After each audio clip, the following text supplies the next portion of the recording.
दिवाळी आधी ज्या शेतकऱ्यांच्या जमिनी खरडून गेलेल्या आहेत त्यांना 1 लाखाची मदत करा अशी मागणी संभाजीनगरमधील मोर्चातून उद्धव ठाकरे यांनी सरकारला केली आहे। सरकारने मागणी मान्य न केल्यास तीव्र आंदोलनाचा इशारा ठाकरेंनी दिलाय। कर्जाचं पुनर्गठन नको, कर्जमुक्ती करा अशी मागणी देखील उद्धव ठाकरेंनी केली आहे। तर हंबरडा मोर्चा नाही तर सरकारला इशारा असल्याचं उद्धव ठाकरे यांनी म्हटलंय।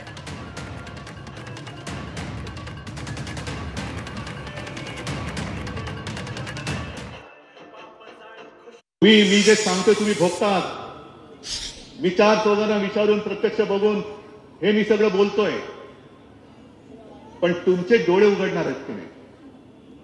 आज असं काही नाही की कोणत्या तरी एका समाजाच्या, एका जातीच्या, पातीच्या, धर्माच्या शेतकऱ्यावरती संकट आले।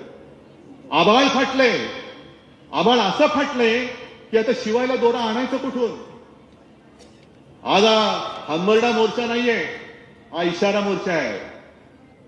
सरकारला आम्ही इशारा देतो आहोत की जर तुम्ही कर्जमुक्त केलं नाहीत तर आम्ही फक्त मराठवाडा नाही तर अख्खा महाराष्ट्रातला शेतकरी रस्त्यावरती उतरून तुमचा विरोध केल्याशिवाय राहणार नाही। परीक्षा शुल्क माफ केले, फी माफ केली पाहिजे, फी कर्ज माफ केलं पाहिजे। पुनर्गठन करायचं कसं करायचं? आत्ताचं जे कर्ज आहे ते डोक्यावरती बसले, फेडू शकाल तुम्ही? पुनर्गठन केलं तर तुम्हाला फायदा होणार आहे का मला सांगा? मला जे काय कळतं त्याच्याप्रमाणे पुनर्गठन म्हणजे आजचं मरण उद्यावर, बरोबर ना? म्हणजे जे काय तुम्ही हप्ते भरायचे राहतात ते जे काय साठत जातं त्याच्यावरती व्याज लागणार आणि मग ते तुम्ही भरायचं, म्हणजे जवळपास चक्रवाढ व्याज झालं। हे सरकारची सावकारी झाली।